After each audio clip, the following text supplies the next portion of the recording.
محفل میلاد النبی صلی اللہ علیہ وسلم کی حقیقت کیا ہے، ضرورت کیا ہے اور تقاضے کیا ہیں، اس حوالے سے کچھ گزارشات عنوان گفتگو رہیں گی۔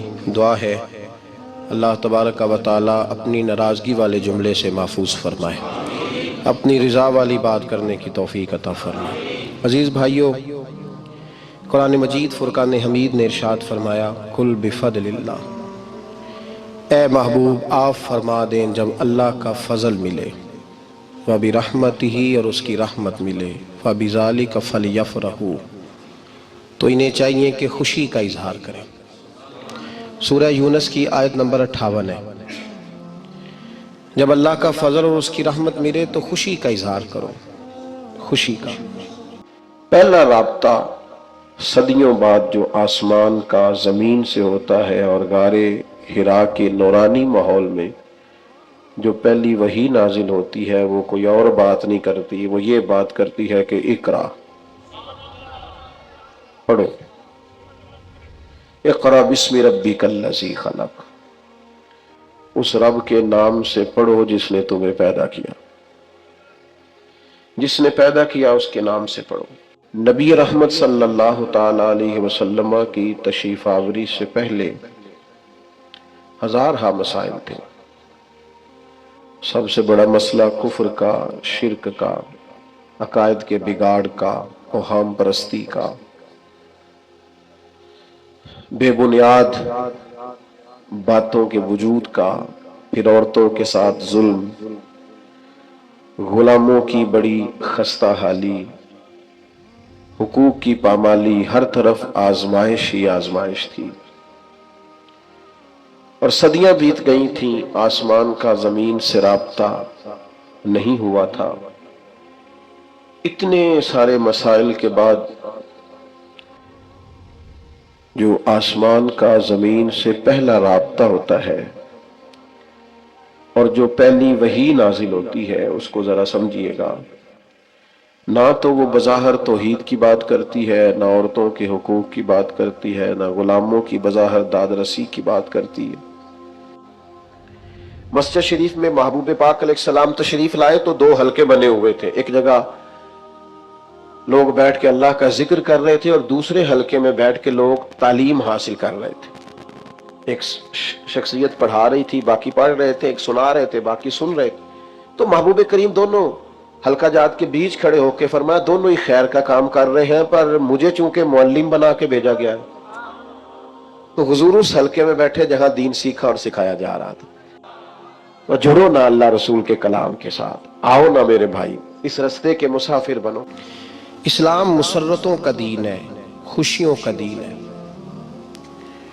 نبی پاک سید عالم صلی اللہ تعالی علیہ وسلم کی مسکراہٹ کے اندر وہ حسن تھا کہ کائنات ساری حضور کی مسکراہٹ کی وجہ سے ہی مسکرا رہی ہے۔ حضرت جریر ابن عبداللہ رضی اللہ تعالیٰ عنہ حضور کے صحابی ہیں، وہ فرماتے ہیں کہ جب حضور مدینہ طیبہ تشریف لائے تو میں ملاقات کے لیے حاضر ہوا۔ پہلے دن میں حضور سے ملا تو نبی پاک مسکرا رہے تھے۔ پھر 10 سال میں حضور کو دیکھتا رہا۔ اور حضور کے وصال سے چند دن پہلے میری جو آخری ملاقات ہوئی تو اس میں بھی میں نے اپنے نبی کو مسکراتے ہی دیکھا ہے۔ اور فاضل بریلوی رحمت اللہ تعالیٰ علیہ نے تو اس تخیل کا اور رنگ میں لیا ہے۔ وہ کہتے ہیں حضور کے مسکرانے سے ہی دنیا مسکراتی ہے۔ فرماتے ہیں جس کی تسکی سے روتے ہوئے ہنس پڑے۔ جب حضور ہلکا سا مسکراتے تھے تو رونے والوں کے دل بھی ٹھنڈے ہو جایا کرتے، غم زدہ لوگ مسکراتے تھے۔ حضور کی خوشیاں تقسیم کرتی تھی۔ نبی پاک صلی اللہ علیہ وسلم کا مسکرانا امت کے دلوں کو ٹھنڈا کرتا تھا۔ فرمایا جس کی تسکی سے روتے ہوئے ہنس پڑے، اس تبسم کی عادت پہ لاکھوں سلام۔ اور فرمایا یہ نہیں تھا کہ حضور بڑے تکلف سے مسکراتے تھے، حضور کی تو عادت تھی، اس تبسم کی عادت پہ لاکھوں سلام، مسکراتے رہنا، خوشی کا اظہار۔ اسلام بہت ساری چیزوں کا انسان کو پابند کرتا ہے، حدود و قیود میں رہنے کا حکم دیتا ہے۔ صحابہ کرام علیہم رضوان کے ہاں شادی کے موقع پر بارات لے کر کے جانے کا کوئی رواج نہیں تھا۔ حضرت عبد الرحمن ابن عوف رضی اللہ تعالیٰ عنہ جیسے مالدار لوگ بھی شادی کرتے ہیں تو نبی پاک کے بغیر بھی بارات چلی جاتی ہے۔ کوئی کانسیپٹ نہیں اس طرح کا کہ ڈھیروں بارات لے کے جائی جائے۔ حضرت عبد الرحمن ابن عوف کہتے ہیں میں حضور کی بارگاہ میں آیا تو سفید کپڑے پر پیلا زرد نشان تھا۔ حضور نے فرمایا کیا ہوا، یہ داغ کاہے کا؟ عرض کی حضور کل میں نے نکاح کیا تھا۔ تو محبوب نے جو ارشاد فرمایا اس میں فرمایا بڑی اچھی بات ہے، ولیمہ ضرور کرنا، چاہے ایک بکری ہی ذبح کرنا۔ بارات نہیں لے کے جائی جاتی تھی، ولیمے کا حکم دیا، اور بخاری میں نبی پاک نے یہ بھی فرمایا جب تمہیں کوئی ولیمے کی دعوت دے تو جایا کرو۔ اچھا، اب شادی کے موقع پر جو بارات لے کے جائی جاتی ہے تو اگرچہ حضور کی سنت نہیں، لیکن اسے ہم حرام نہیں کہتے، اسے ہم ناجائز نہیں کہتے، ہم نہیں کہتے کہ یہ تو نے غلط کیا۔ اگرچہ لے جانا حضور سے ثابت اس مروجہ انداز میں ثابت نہیں اس طرح ہمارے ہاں جاتے ہیں، لیکن ہم پھر بھی اسے ناجائز۔ کسی صحابی نے اپنے بچے کی شادی پر اپنے گھر میں لائٹنگ نہیں کرائی، لیکن آپ کو دنیا کا کوئی عالم یہ فتویٰ نہیں دے سکتا کہ لائٹنگ کرانا حرام ہے۔ آپ شادی کے موقع پہ ساری گلی سجا لو، آپ ساری چھتوں پہ لائٹنگ کرا لو، کوئی آدمی یہ آپ کو فتویٰ نہیں دے سکتا کہ شادی کے موقع پر لائٹنگ کرانا جائز نہیں۔ کبھی سنا ہے آپ نے کسی سے؟ بولیے یہ جائز ہے، جائز پیسے ہیں تو ٹھیک، بلکہ میں اس سے آگے بڑھتا ہوں، اس سے تھوڑا اور آگے جاتا ہوں۔ حضرت عائشہ صدیقہ رضی اللہ تعالیٰ عنہ فرماتی ہیں میرا جو کمرہ تھا نا جس میں میں حضور کے ساتھ رہتی تھی اور ایک لمبا زندگی کا عرصہ گزارا، اس میں 3 آدمی سو سکتے تھے، چوتھے کے لیے جگہ ہی نہیں تھی، اور کچا تھا، کھجور کے تنے کھڑے کر کے اس پر کھجور کے پتوں کی چھت ڈالی گئی تھی۔ میں جب ہاتھ اٹھاتی تھی تو میرا ہاتھ اپنی چھت کو چھو جاتا تھا۔ یہ ہے سنت نبی پاک کی، یہ حضور کا طریقہ ہے۔ بتائیے پکے گھر میں، لینٹر والے گھر میں رہنا جائز کہ ناجائز؟ کیوں جی؟ حضور تو کچے مکان میں رہتے تھے، آپ نے کیسے پکا بنا لیا؟ اللہ کی محبوب علی دین کو اس کی اصل بات میں سمجھیں۔ آپ ایسا نہ کریں جس میں انتشار اور امت تقسیم ہو، اس کا اصل مزاج دیکھیں۔ مہندی کے موقع پہ اگر کوئی آدمی 6 دیگیں دال چاول کی پکاتا ہے تو منع نہیں، جائز پیسوں سے پکائے۔ انہیں لائٹنگ لگوائی، کوئی منع نہیں، سارے محلے کو کھانا کھلایا، کوئی منع نہیں، بلکہ نبی پاک نے فرمایا بہترین مسلمان ہی وہ ہے جو سلام پہلے لے اور روٹی زیادہ کھلائے، تو بہترین مسلمان ہے۔ ناجائز کیا ہے؟ ناجائز ہے شادی کے موقع پر بینڈ باجا بجانا، اس میں رقص کرنا، اس میں بھنگڑے ڈالنا، عورتوں مردوں کا اختلاط ہونا، عورتوں کی مووی بنانا، یہ چیزیں ناجائز ہیں۔ تو جو ناجائز ہے اس پہ پابندی لگائی جائے گی، جو جائز ہے اس کے بارے میں یہ کہا جائے گا کہ بھائی احتیاط کی جائے، سنت کی طرف دیکھا جائے تو بہتر یہی ہے۔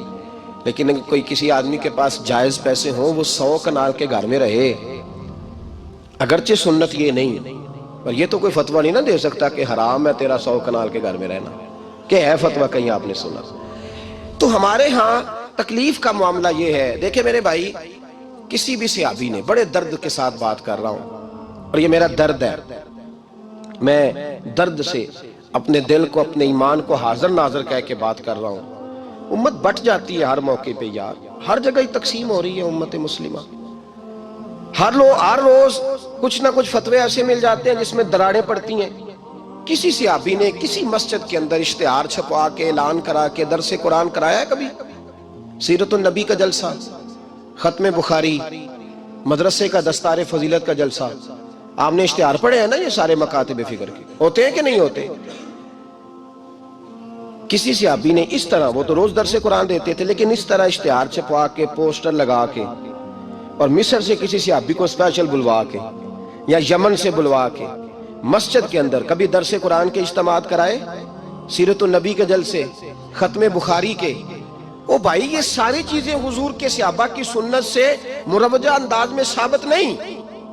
مجھے بتا میرے بھائی، میں درد کے ساتھ تجھ سے سوال کرتا ہوں کہ سیرت النبی کے جلسے میں تو پشاور سے مولانا بلائے، پنڈی سے بلائے، تو گجرات اور کراچی سے لوگوں کو بلا کر کے اگر سیرت کا جلسہ کرائے، اور تو اس میں ایک آدمی کو کراچی سے بلوایا جا رہا ہے تو تو نے اس کو 20,000 کی ٹکٹ بھی دی، اور اشتہار پہ بھی جلسے پہ خرچ ہوا، پھر لنگر بھی پکا، کھانا بھی تو نے کھلایا، نہ تجھے کوئی بیوہ یاد آئی، نہ تجھے کوئی مسکین یاد آیا، نہ تجھے کوئی غریب یاد آیا؟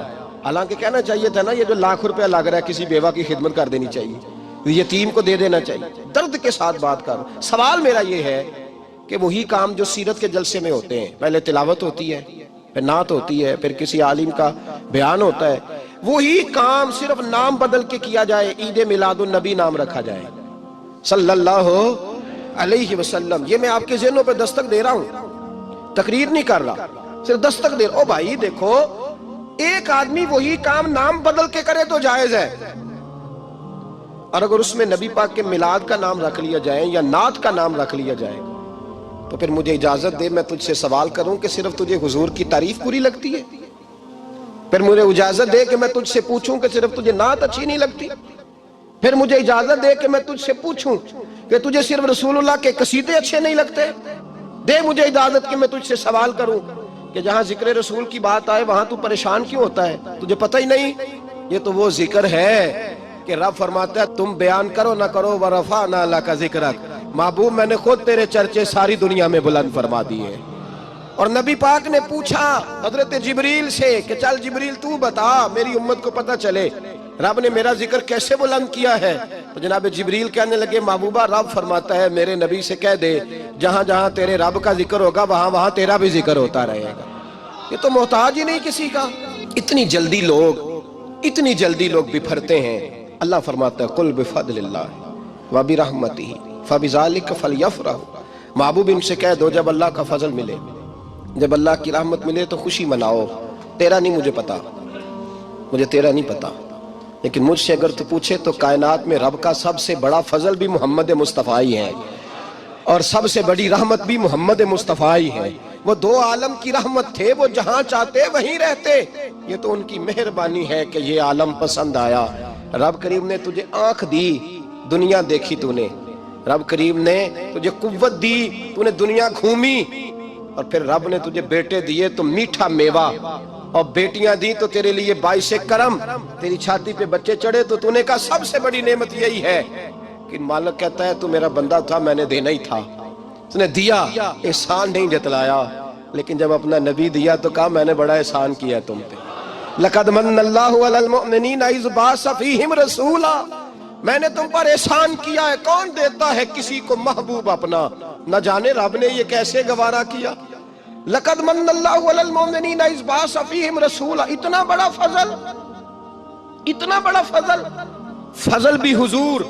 اور جب بات رحمت کی آئی تو فرمایا مومنوں صرف تمہیں ہی نہیں، عیسائیوں، یہودیوں، سکھوں، دنیا میں جتنی مخلوق ہے، حتیٰ کہ جانور بھی، حتیٰ کہ چونٹیاں، نباتات، جمادات، ہر چیز، یا اللہ تو نے کیا دیا؟ فرمایا وَمَا أَرْسَلْنَاكَ إِلَّا رَحْمَةً لِّلْعَالَمِينَ، میں جس کا رب ہوں ان سب کے لیے میں نے اپنے نبی کو رحمت بنا کے بھیج دیا ہے۔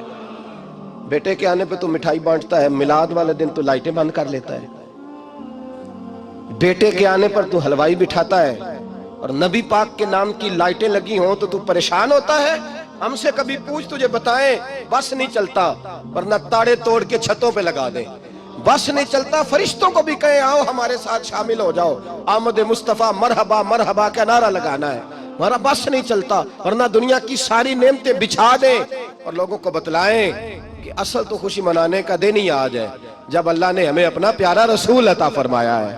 اور ہمارے امام تو کہتا ہے میلاد نہ کر، ہمارے امام نے تو کہا حشر تک ڈالیں گے ہم، حشر تک، یہ 2-4 دن کا تو پروگرام ہی نہیں ہمارا، حشر تک ڈالیں گے ہم پیدائش مولا کی دھوم، اور مثل فارس نجد کے کلے گراتے جائیں گے، خاک ہو جائیں عدو جل کر مگر ہم تو رضا، دم میں جب تک دم ہے ذکر ان کا سناتے جائیں گے۔